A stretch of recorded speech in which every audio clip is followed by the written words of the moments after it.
Sur le cloud souverain, on a vu quelque chose d'assez que moi je trouve personnellement problématique, c'est qu'on a dit ok, on veut du cloud souverain en France, mais en fait ce qu'on va faire, on va permettre d'avoir les logiciels américains et de les déployer sur des machines ici. C'est-à-dire qu'on va avoir la possibilité d'utiliser les logiciels américains sur des machines qui seront physiquement en France. Mais dans le cloud, c'est pas les machines ou leur localisation le problème, c'est le logiciel qui est utilisé. Et on a beaucoup combattu cette vision du ministère de l'économie en disant si on veut un cloud souverain, il faut qu'il y ait des gens qui fassent du logiciel souverain. Et en fait, c'est toute l'idée de Scaleway. Ça reste une petite entreprise, on fait une centaine un peu plus de 100 millions d'euros de chiffre d'affaires, on a une très forte croissance, mais c'est tout le sujet de cette entreprise où c'est, je sais pas, 500, 600 développeurs qui refont le soft de zéro pour faire du cloud. Et donc en fait, notre travail aujourd'hui, c'est de rattraper le retard en termes de produits que l'on peut avoir vis-à-vis des Américains. Il y a un certain nombre, ou des Chinois, il y a un certain nombre de produits sur lesquels on est en avance, Kubernetes, des choses comme ça, des petites briques sur lesquelles, qui sont des briques importantes, sur lesquelles nous sommes en avance. On les met en œuvre, on travaille, c'est des investissements lourds.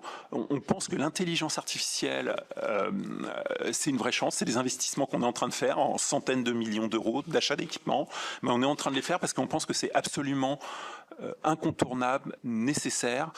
Je ne sais pas comment on peut sur ces sujets d'intelligence artificielle, ce truc qui est fou, c'est que la plupart des talents dans les entreprises américaines qui font de l'intelligence artificielle sont français. Ouais. C'est-à-dire que collectivement, on a financé des études à des jeunes brillantissimes qui vont créer des produits exceptionnels, mais au-delà de nos frontières.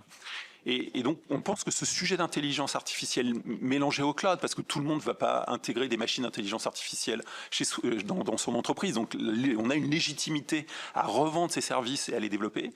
Mais donc, c'est un sujet d'investissement pour nous cette année significatif.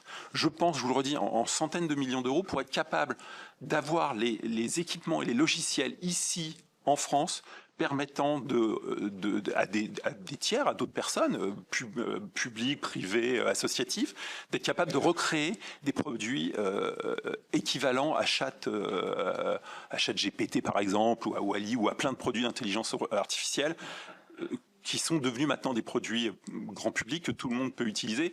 Mais quand vous voyez que les seuls produits avancés sont américains, chinois derrière, et qu'on n'a rien de visible ou proche en France ou en Europe, alors qu'on a tout pour le faire, c'est un vrai sujet et c'est un élément extrêmement important pour nous et un sujet d'investissement. On gagnera probablement de l'argent dans 10 ans sur ces sujets-là, mais on pense qu'on doit faire cet investissement-là parce qu'on n'a pas envie d'être déclassé.